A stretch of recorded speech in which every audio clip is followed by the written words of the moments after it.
Welcome everyone. My name is Siobhan and I will be your moderator today. We are so excited to have you join us for what is sure to be a captivating conversation all about innovation and product development. So what can you expect from the next 45 minutes? It will be jam-packed, that's for sure. We have the pleasure of hearing from two experts in the field, Dr. Raphael O'Connor and Nashad Dalal, welcome both, who will be focusing on two main themes. The first is innovation, a buzzword that gets thrown around quite a bit, but what does it actually mean? Our esteemed speakers will not only dissect the term, but will also provide tangible strategies to bring the concept of innovation to life. The second is navigating new product development. From ideation to execution, NPD is a journey of challenges and opportunities. In this session, we want to delve into the tried and tested methods that have helped our experts ensure that concepts transform into tangible, market-ready products. We will also hear from our wonderful sponsor, Michelona, an Australian-based but world-renowned supplier of flavors, fragrances, seasoning, colors, and ingredients. Now, enough from me. Let's jump in. First up, we have Dr. Raphael O'Connor, founder of iNutrition. Raphael will be presenting her innovative methodology in personalized nutrition. Recently returning from a few global speaking stints when she presented at Growth Asia Summit and VitaFoods Europe, Raphael is renowned for her innovative strides in personalized and customized nutrition across the Americas, Europe, UK, and China. With a distinct flair for fostering strategic partnerships, she has successfully steered several projects in functional foods, beverages, wellness, and even consulted in regulatory and legal cases. Over to you, Raf. Thank you so much, Siobhan. It's a real pleasure and honor to be with you today and to talk to you a little bit more about innovation. Certainly, as you said, innovation is a buzzword and we can innovate in so many different ways. So just to frame the discussion for us today, I really should focus on food science, food technology, and how we can innovate in this context. But just to be very clear, innovation is across the board within so many different functions and disciplines. For today's webinar, I'm just going to explain to you how the context around innovation is critical for people like me or Nashad to do our work around the science and the technology. Because we look at innovation globally and we look at new product development globally in terms of methodology. However, when we look at it from a product perspective, we really need to decouple some of those aspects around product development and innovation. And for this, I was trying to prepare a visual to try to capture what are the different elements that need to be taken into account. So those things to be a little bit out of scope. And at the same time, when we look at the level of granularity that Nashad and I need to operate in, we need to understand the environment in which our consumer, in which our product is going to evolve. And certainly, there are aspects around sustainability, around resources and availability that need to be taken into account. So the environment needs to be thought about so that we can best innovate, develop the product, not only for today, but for tomorrow and for the foreseeable future. So that's why I really wanted to put it into context here. So from the environment, let's go at the social and cultural aspects that are going to package our product, how this is going to fit into the daily activities and environment of our consumer or customer. Then again, if we just go a little bit more granular, we're going to look at the technology. There are different levels of maturities around the globe and what is available from a processing and technology perspective. So certainly food science, food engineering, culinary science, marketing need to come into the equation in order to develop our product and to innovate. And then, of course, the focus here is consumer-centric innovation. So at the core of our activities, we need to look at our target audience, our consumer. What does it mean from a nutritional perspective? What are their sensory preferences? What are their biology, their need from a physiology standpoint? And what are the health and wellness benefits that we are trying to address and that we want to focus on? So I think in terms of framing our discussion, I didn't want to narrow us down to just the product. There is an overall context here that we need to take into account. And the reason I wanted to show that slide is because, as you know, I'm based here in Europe. Neshad is based in Australia. So there are some common aspects of what we do and how we do it. But there are also some critical nuances and differences that we need to take into account. So I thought that was kind of a good way of just saying, well, look, as much as we want to go into the detail of product development and innovation, we also need to kind of put it into context. So I'm not sure if, Nesh, you have anything to add? I was just wanted to know more on social and cultural aspects, right? So if you've got any example, it would be really great for the audience as well. Yeah, absolutely. So I'll give you one, right? I mean, you're based in Australia, you're probably outside most of the time. People have a very kind of lifestyle around outdoor activities, maybe needed some regular hydration. I live here in Europe and more specifically in Ireland. Our weather is such that a lot of our physical activities are more in gyms and indoors.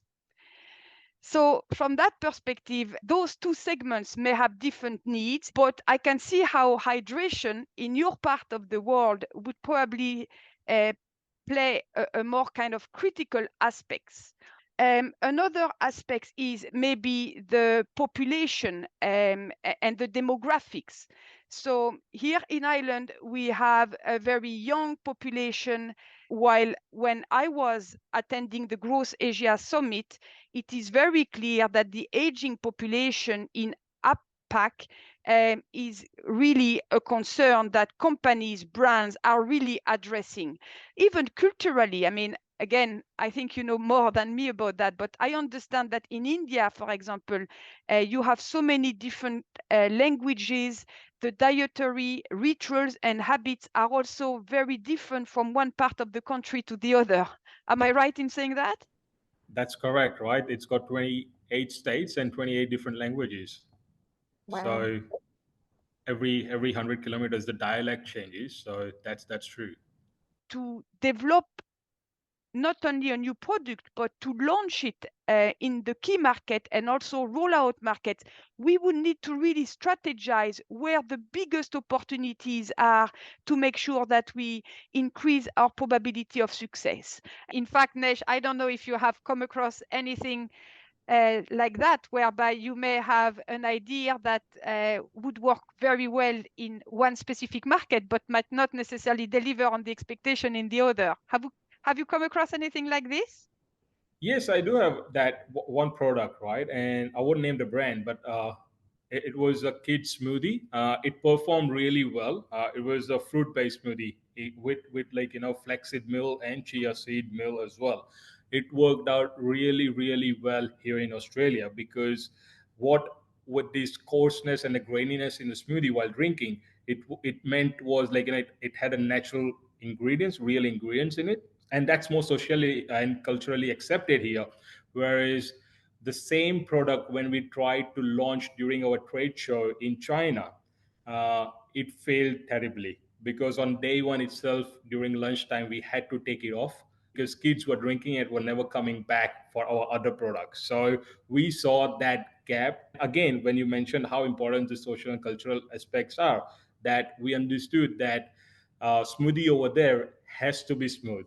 Like, there should not be any graininess. And I think what we've learned that it is different in different markets. So, and I think that's one of the best examples, something we would have never expected from China And in or any. terms of So Sorry for cutting across, Nesh, but certainly with kids, you know, you're going to get a very clear response that is going to tell you exactly what's in their mind. And what I find fascinating actually in kids nutrition is you have to distinguish the consumer from the customer. So the customer might be mom, and she might think that, you know, a product with so much health is wonderful. But from a consumption perspective, you know, the response that you're going to get might be completely different. So I really think that, you know, people like us, we work globally, and there are some trends that are valid at the global level, but every region, every market have a different level of maturity, requirements, expectation. And this is basically what I was trying to capture here in one single slide. Thank you, Siobhan. So that's another kind of heavy slide, maybe to grasp, but innovation and new product development covers many different aspects, and I really wanted to capture some of the elements that are relevant when we look at innovation and product development from a product perspective. So in here, you can see that I try to put them into segments. And for each of the segments, I wanted to give you a flavor, so to speak, of how those could be divided. So again, people like Neshad and I would really look at the texture, we would look at the brand, we would look at the flavor, we would look at the appearances, we would look at the nutrition, we would look at the taste. So those are the kind of 6 big segments. And at the same time, once we have identified those major points that we need to address, we need to go a lot more granular for each of those. There is maybe one aspect I'd like to highlight to our audience is around the regulation piece. So that's just a tiny little piece here on that wheel. But from my perspective, compliance by design has to be the playground in which we can operate. And different markets have different playgrounds, right? So when we look at it from a global perspective, we need to keep that in mind. Thank you. So that's another slide that I like to present the context for this webinar. It is important as well for our audience to get an overview of the different segments that we focus on, Neshad and I. So let's go from left to right for this slide. So certainly, you know, food, nutrition, health and wellness, people have different needs, people have different expectations. It is important to look at the must have versus the nice to have.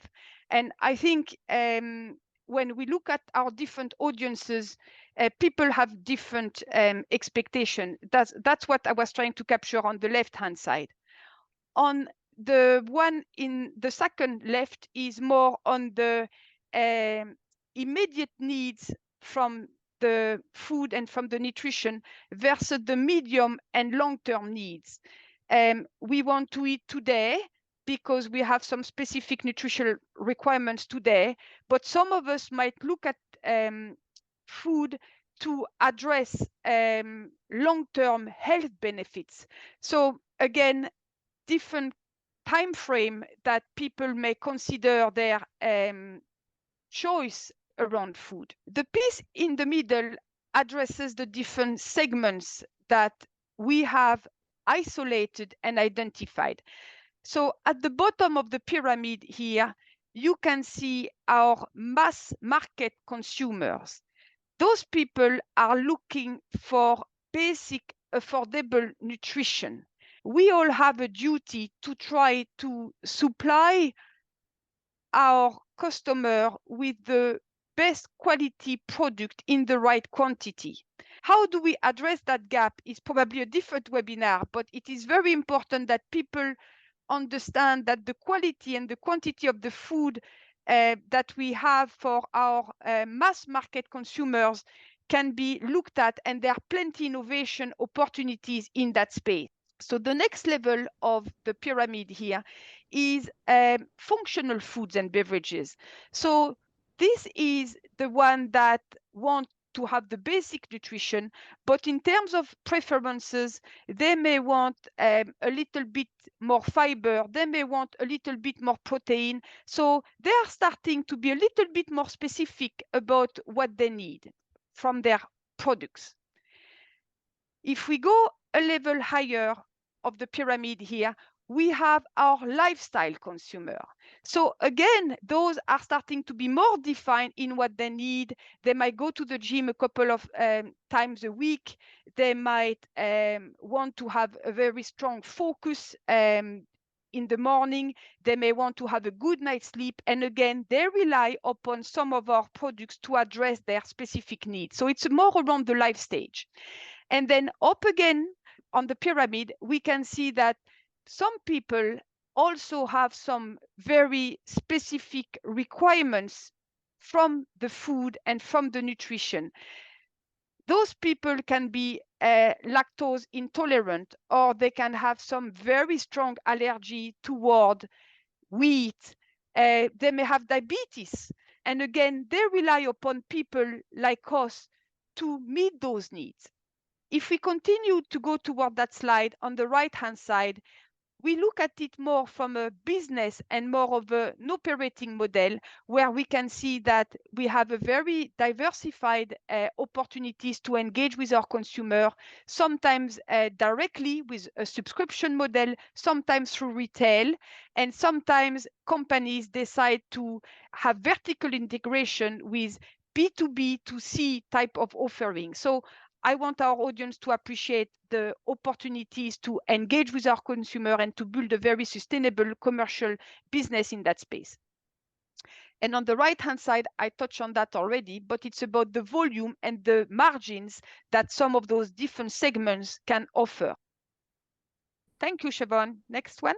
This slide is looking at compiling the offering, the product, and that's on the x-axis when we see product format, we see delivery, we see service and technology.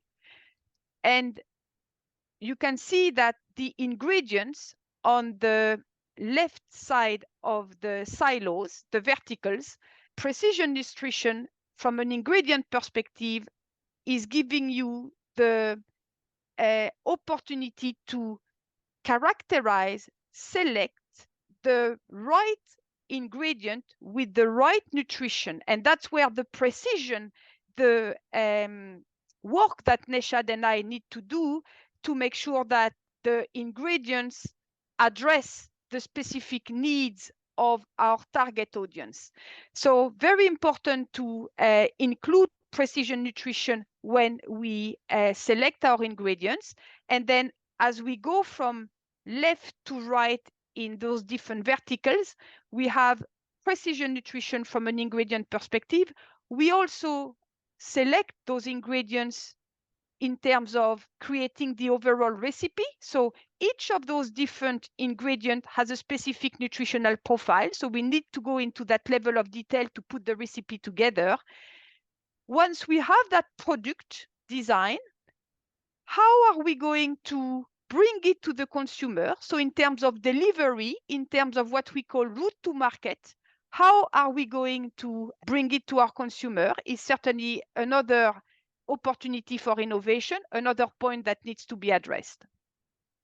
Then we have an area which is called motivation here in the fourth vertical from the left. So from a behavior perspective, from a ritual perspective, we eat a couple of times a day. How does our offering fit into the daily lives of our consumer? What is the psychology? What are the motivation behind our consumer buying or consuming a specific product? So this is also part of the equation. And if we expand a little bit, we can also look at other opportunities around the testing of the product. So for example, people might look at high energy level, people might look at a good night's sleep. So people will assess a specific product around their specific needs. Is it meeting their requirements? And that's a critical point to address, because that means loyalty. That means repeat purchase, right? So we shouldn't underestimate how our products are going to be assessed by our consumer. And going a little bit further again with some new concept like personalized nutrition, where everybody have different needs and we all want a specific product designed for me, what we have seen is how medical device and technology can also be added into the mix to really offer end-to-end product and service to support our consumer on their journey towards health and wellness. So this slide again gives an understanding of how nutrition can be looked at by our different segments to meet specific needs. And what I was trying to capture here is not only we have the product, but we also have the overall service and offering that can be embedded into the product in order to meet the requirements of our different audiences. So those couple of slides, really, what I wanted to tell you was that we need to look at innovation at a global level. We also need to make sure that we look at innovation from a consumer perspective. And how do you get those two aspects to meet is basically the challenge, and that the process that every entrepreneur, every brand, every company needs to do. That's the challenge, that's also the solution, that's also the opportunity, right? So any questions? I would just add into it, right, as some examples, right, for customized nutrition. It would be for diabetic or pregnancy formula, like best example, right? With diabetics, we need. I mean, in 2021, International Diabetics Association said 1 in 10 around the world are diagnosed with diabetes, and I think we are spending almost 12% of world health expenditure on diabetic products. So this whole affection based, like, your consumer nutrition is only going to grow in future. Yeah, absolutely, Nesha. Thank you for bringing that back home, because I don't want those slides to be just a kind of wishy-washy concept, right? The data are here to support that evidence, and we need to look at. We have a responsibility as professional in the industry to address those concerns and to address those needs. Thank you. Thank you so much, Raphael. Absolutely fascinating. Now we're going to hear from our sponsor, Michelona. Welcome to the Michelona Flavours and Fragrances presentation. We're a Melbourne, Australia-based company, and I'd like to thank Nash of the Food Entrepreneurship Academy for this opportunity. My name is Tim Worrell, and I am the Business Development Manager for Michelona. Michelona has collectively over 40 years of experience in the food industry, most of which has been in the flavour and fragrance field. The company was started in December 2000 when a definite need was identified in the flavours and fragrances supply chain, that the smaller manufacturers had nowhere to go and were being shunned by the larger flavour and fragrance houses. Michelona was started by Mike Webber, our CEO. Many of you will know him in the flavours industry. Michelona works with a variety of clients daily, from pet food, alcohol, confectionery, dairy, bakery, tea and coffee, juice, just some of our customers.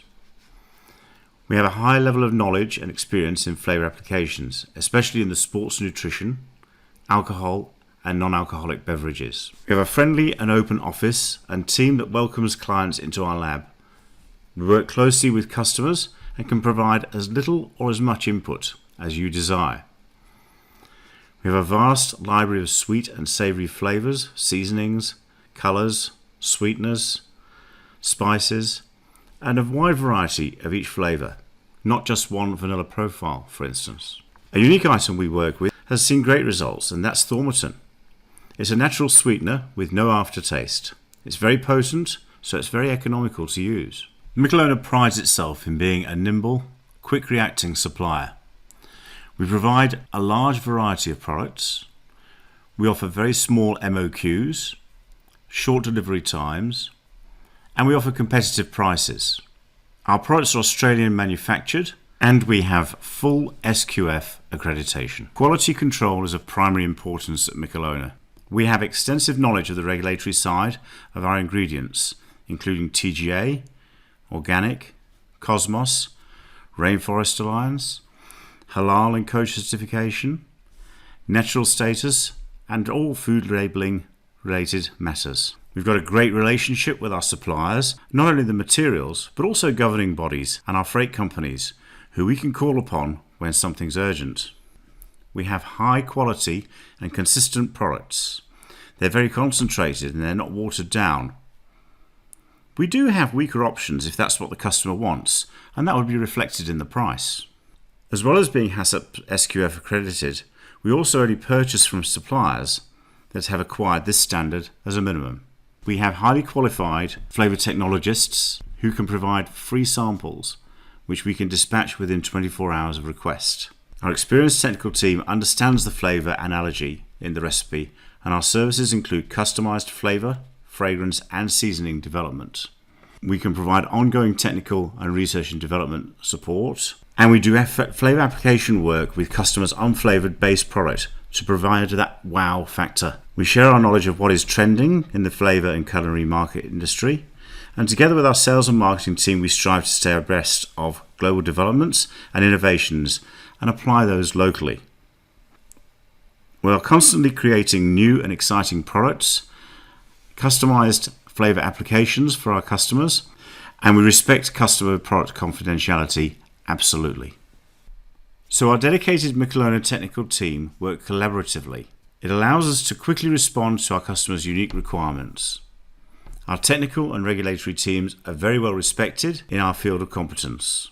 We're primarily experienced in working with powder beverages, liquid beverages including alcoholic, carbonate and still drinks, sports nutrition and supplement powders, meal replacement powders and liquids.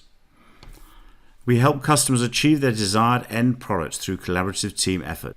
We work closely with pharmaceutical companies, overcoming the offensive medicinal base taste and adding perceived value to their products. We also provide a full range of natural and synthetic colours, available as water or oil soluble.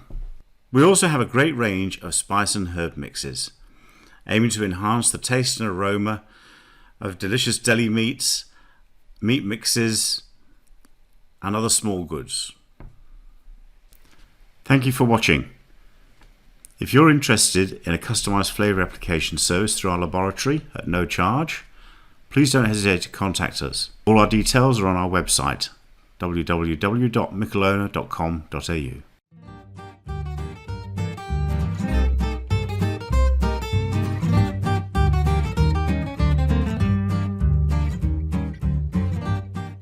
Up next, we have Nashad, Director of Food Entrepreneurship Academy and a distinguished food innovator, combining technical skill and operational expertise to turn concepts into shelf-ready products. Nashad has made huge contributions across Australia, Malaysia, India, China, and Saudi Arabia. His notable works in powdered and RTD beverages, infant formulas, child nutrition, and plant-based products affirm his stature as a global innovator. Over to you, Nashad. Thank you. Thanks, Siobhan. Thanks for the kind words. I don't know about it, but thank you very much. Definitely true. All right. So what I've got here is more on the product to market commercialization. It's a topic which everybody thinks about as a food entrepreneur if you want to launch your own food brand with a very innovative idea. It scares people off because what we see, me and Rafael, that when we speak to young food entrepreneurs, that they've got this brilliant idea, very, very innovative, but then they're scared with the challenges because they don't know what to do and where to start from, because most of these founders are not from the food industry. They could be your accountants, marketer, or any general person. He might have a great idea, but what to do next? So this is some of the product challenges and the business challenges what we have put together from our research and talking to founders and food entrepreneurs. What are the challenges what they face, and how do we tackle those things when we develop the product from the ideation part all the way to the commercialization and launch. So some of the product challenges what we've got and what we hear the most is lack of knowledge in food industry, which we all know, right? Because as I said, most of the founders are not from the food industry itself. So they also lack technical know-how, because you've got a product idea but don't know how to create it, how technical in terms of the texture, what Rafael showed that product will, right? Those elements are very technical, actually develop the product. So everything needs to be taken care of. The other part is consumer insights. For example, I've got a brilliant idea. I want to develop non-alcoholic wine, but what is the market? How is the consumer insight? Are consumer accepting those wines? How would like they react with the price point? So consumer insight and evaluation is also much more needed, and it needs to be more. It needs to have a targeted approach towards the age group, towards the personalized nutrition. What Ref just mentioned, right? As a targeted group of medical diagnosis or on the life stage products. So all different aspects which you need to do, and those market insights and consumer insights has to be targeted across those platforms. What else would be the new product development? They might have a good recipe which they're cooking at home, which is brilliant, like if they're creating a sauce, right? But then what they need to do to have it into a supermarket, to have that perfect shelf life, to have that perfect acidity level, right? So those nitty gritties which needs to be solved, and I think that's what scares them up. Then the last one would be more on nutrition and packaging. They also have this recipe, but they don't know how to create those nutritional parameters, right? So those are the other challenges what they see. Apart from that as well, I will refer to that product will quite a bit, because it's probably very, very important when you develop the product. So it also had the nutritional part element as well. What's your fat percentage going to be? What's your protein percentage going to be? What's your carbs going to be? Also, some of the times they're all working, right? Most of the founders have a day job, so they don't have too much of a time to put through behind this whole idea of development. Uh, and then the compliance and regulations, because which is very important. Every country's got their own, as well as different categories of food has different compliance and different regulations. So those are the other challenges and the hurdles what they face. This is now more on the product side of the challenges. What are the business challenges? It could be going to the contract manufacturer, whether you have this idea whether you should go to the contract manufacturer, you should probably do it more into commercial kitchen or a food incubator, or start up your own. Supply chain as well is very important, because you also need to develop product based on the real ingredients.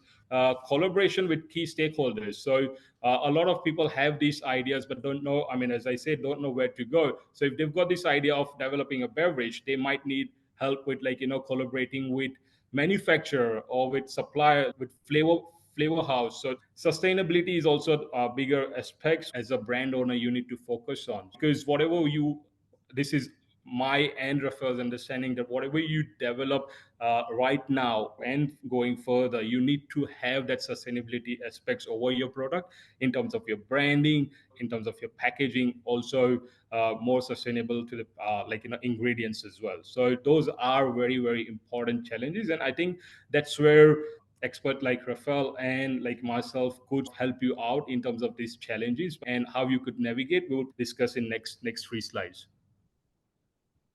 This is an innovation methodology what we use as Food Entrepreneurship Academy. So what we divide them into front end innovation as well as back end innovation. We've got the front end starts with consumer insight and evaluation. This is the whole parameters work in the same order.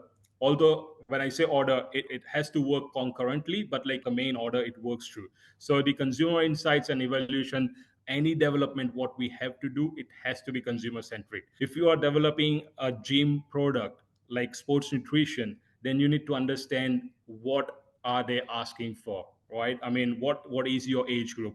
If you are targeting certain categories like fat burner, if you are targeting certain categories as like protein shakes, right? So understand your market, what's available out there, do your research, what flavors are trendy right now, what is actually what is actually your consumer asking, what are they picking up. So get those market research done, and then do the brainstorming and create those elements, like, step by step. Note down, like, all the elements, what was there on the product wheel, and then sort of research on those things, and that will probably give you a proper market research data for that product, or for the category. Once you do that, this is what you are going to get, right? You are going to develop this strategy, which is more ideation based, from your idea, which will work as your blueprint for that product, right? Once you have that, from the blueprint, you go to the product design and product development, where we design product on the basis of nutrition, flavor, this market insights, everything. So this is how this whole design is done. Once you got the formulation, then it's always a time to do the bringing concept to life, which is more doing internal lab trials or the kitchen trials, right? So we do conduct kitchen trials probably 3 days a week on several products. So for example, 10 different iterations of formulations for us to perform in a lab. And data keeping is again very important, crucial during this time. So we record critical information around texture, taste, flavor. It's on heating, like cooling, how the, like, product texture changes, mouthfeel. So those elements, like, parameters are recorded. Based on that, once we go closer to creating the MVP, that's where we know that the product has been developed closer to somewhere 60%. Then once you've got an MVP, then you move to your commercialization part. Along this whole journey, you also need to sort out your supply chain, because you need to ensure that you develop a product which can be scaled up. You don't want to do too much of work with retail bought ingredients, so better off start working with a proper ingredient supplier.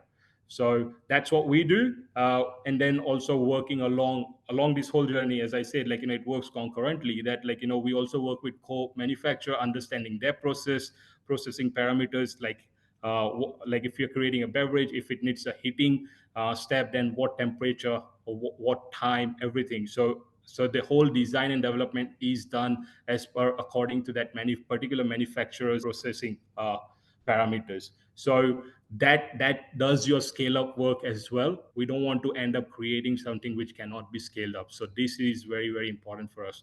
Now, once those things are done, then you go for commercial trials, and once that's done, that's your product being launched. And then the final step is, of course, going to the market. I think that's where you would require experts' guidance towards going into retail, or if you're looking for export products, then doing that. But all these things has to be done accordingly, and that's why it says front end and the back end, because the front end is mainly to develop this whole product, as well as the back end is now then bringing it to life through manufacturing and then launching into the market. Any questions? Yes, this is a fantastic slide, actually, Nesh. I really think it brings it home and identified the key areas. And as you said, some of those can go in parallel with each other, but they all have to be addressed, right? Some of it in parallel with an overlap, and also in sequence, right? How we go from consumer insights into a launch to market. I do have a question though, especially for our non-food audience, because what I have found is a lot of real innovation, especially around food tech, come from people who do not know anything about the food industry. And what's wonderful about those people is they actually don't have those filters or barrier that you and me may have, right? Straight away, you've got the red signals or warnings, right? But when you meet someone who doesn't have those filters, I think it's often very creative and very innovative, right? So one question I have for you is around the manufacturing. Whether we are going to invest capex in building a new line, or whether we are going to outsource the production. I'd love to hear your insights about how this is being addressed in your part of the world, because what I have seen is different regions have different setup to support entrepreneurs to commercialize products. So what's happening in Australia? Is it more in-house manufacture, or do people collaborate, or do you have a strong network of co-manufacturers to support commercialization and sometimes even development? I mean, some of those command are instrumental for the development. What are your thoughts on that? So, I mean, it also, like, I would look at it at the way of, like, how big is your budget? Because with the startups and like new startup founders, the budget is limited, right, to start with. So you start looking at the manufacturer who could do smaller volumes to begin with, if there is a co-manufacturer. But then if the budget is really, really limited, then we have options like, food incubator in Melbourne, which is by Melbourne Innovation Center. I will give a big shout out to them. They are really good. So they have this kitchen space, where they actually have all the equipments, right, required for startups to start the process. So you could even bring your own equipment if it's a small filler or something, and place it there. You could use it. They've got oven, they've got dehumidifiers, smokers, steam kettles, you name it, and they've got it, right? So those sort of things are there. They also help you with the guidance on, like, food safety certificate, and the license is what you require. So it does the job for a startup. Once you grow and you test the market, then I think it's time for then further into commercialization through co-manufacturers. So there is this bridge, and there is this kitchen out there. And it's not just that, but there's also Monash Food Innovation Center, right? They've got their own commercial kitchen. Again, really good space there. So there are certain places where you could go to, and, like, do those developments, start from somewhere, right? Start from scratch, start from somewhere, and then as soon as you start testing the market and you get a good response, then there is this whole channel of going through that, like, to the COPAC. Because Yeah, thank you, Neshad. Certainly, what I would suggest is, on one side, we have a lot of skill set that is required to bring this product from ideation to launch. But in terms of mindset, I would certainly encourage people to look around them, because universities, accelerators, incubators, other startups also offer opportunities to work together, to share skills, to share cost. So I think from the beginning to the end, there are opportunities to collaborate and look around to see what's available, right?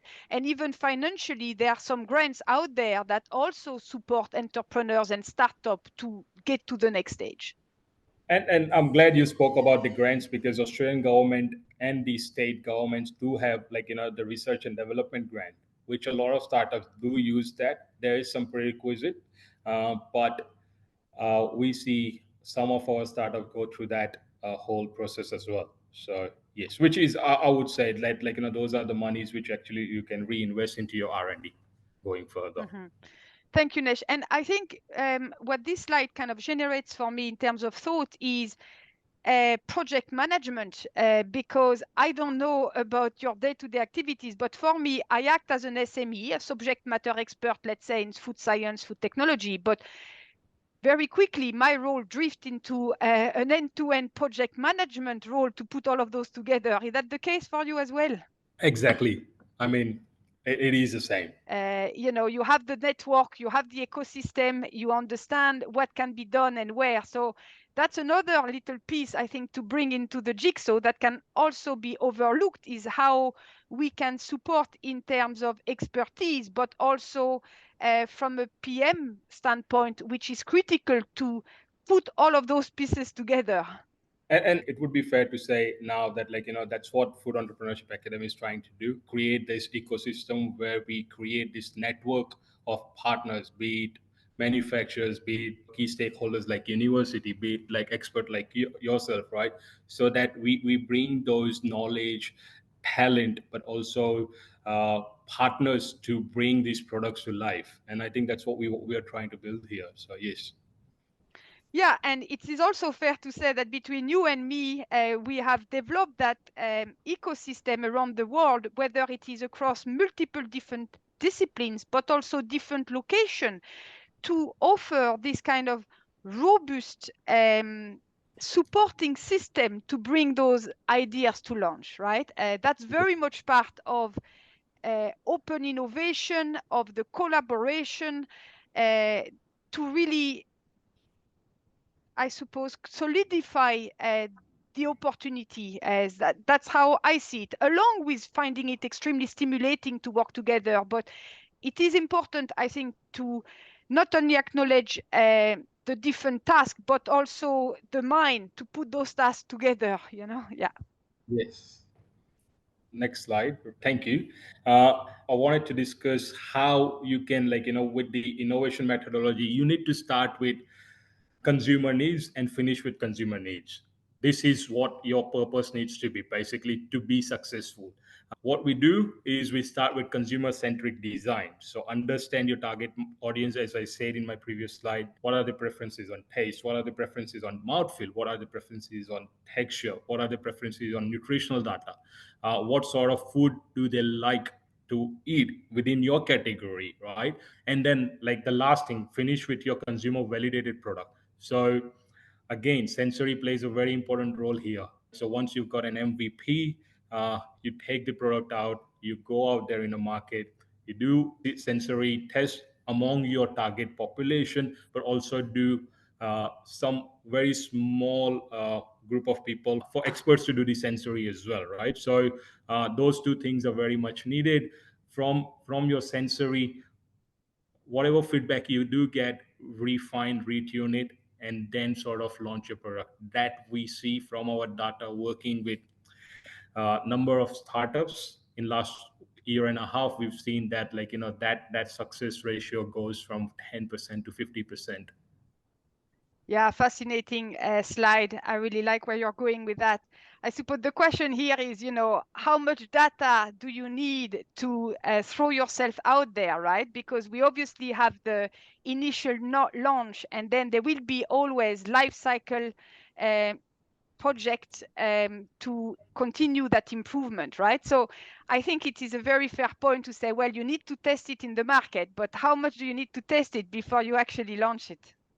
So a common rule of thumb, what we use is that you need to have 8 to 12 expert panelists to do descriptive analysis based on sensory, whereas between 50 to 100 consumer for consumer preference testing. Now, you could do smaller panels as well, depending on your budget, but this is what we advise people to do that. And when I say expert panelists, right, you could work with flavor makers, right? So the flavor experts or the flavor technologists, I would put it.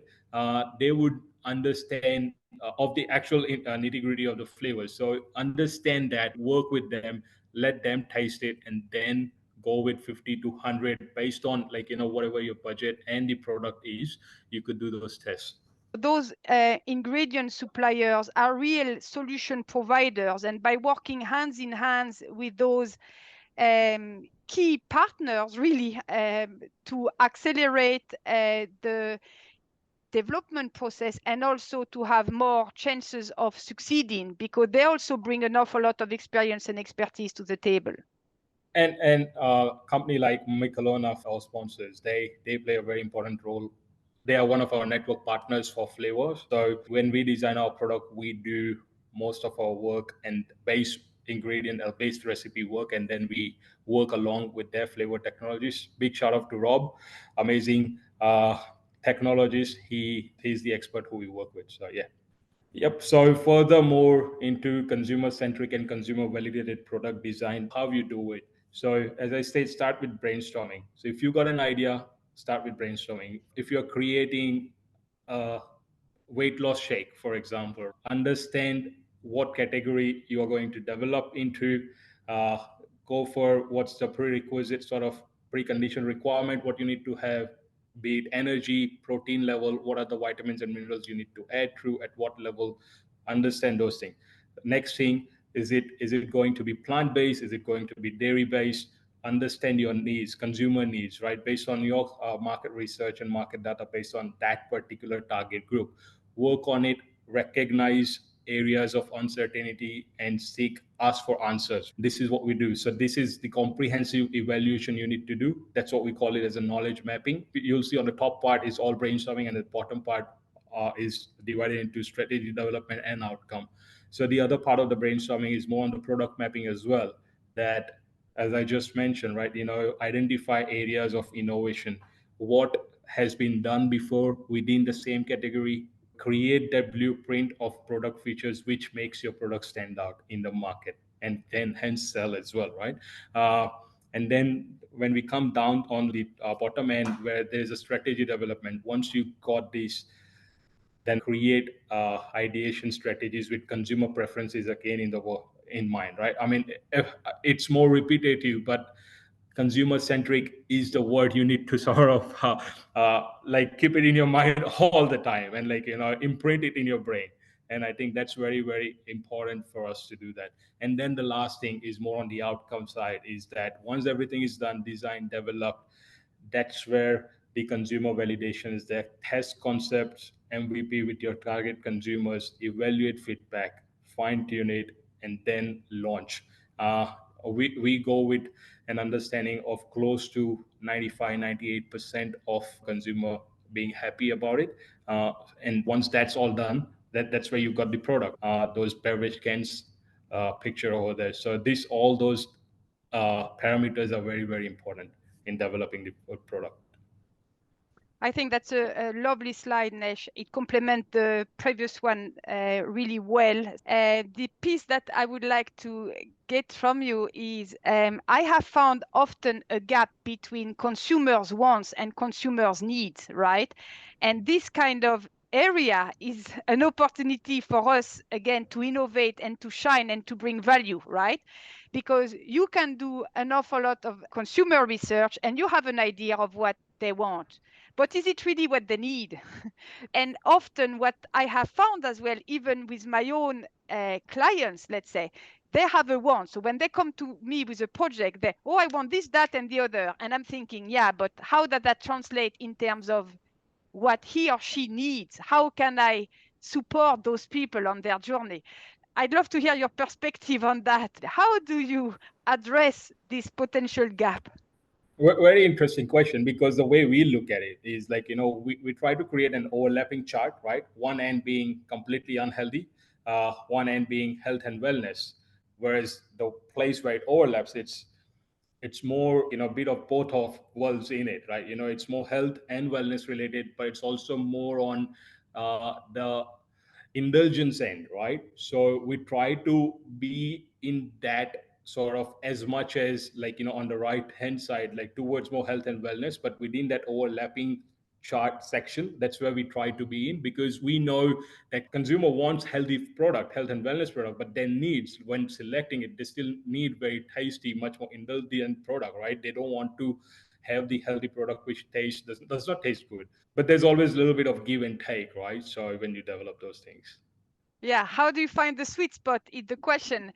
In fact, I heard something I really liked recently is words will make people think, but emotions will make people act. And I thought there was a really nice kind of opportunity here for us to really develop consumer-centric products, right? So the words are the label, the claims, the ingredient list, the branding, and then the feelings is around what's going on into someone's mind when they are lonely, when they are hungry, when they are thirsty, and how they're actually going to act. I find that quite fascinating, which gives us a really nice opportunity to deliver, I think. But it's a scenario which everyone goes through, even you and I, right? I mean, like, it's something you want to eat healthy, but then you also want to have something which, so it's something how you do it. And I think it's more psychological as well. And that's where, when you mentioned in your slide, it had psychological aspects as well. So I think those sort of things needs to be covered in when you develop those things. So yeah. Agreed. And that's probably what the focus group or those opportunity for consumer to engage with your product are so critical. And yet what I have found is, when someone is in a sensory lab, it is likely that their reaction is going to be different than, it's 11 o'clock at night at home, they're in front of the television, and the way they behave might be slightly different. Different, yes. Agree. Absolutely fascinating presentation. Thank you so much, Nashad. Thank you, Raphael. We hope you enjoyed this session as much as we did. We'll also be sending out a short survey to understand how you found today's webinar and what we'd like to hear about from us next. We're hoping to bring you another series of webinars, so we would love to hear from you. If you want to know more, please reach out directly to Raphael and Nashad. And again, thank you to our valued sponsor, Michelona. For now, goodbye, but we will see you soon. Thank you. Thank you.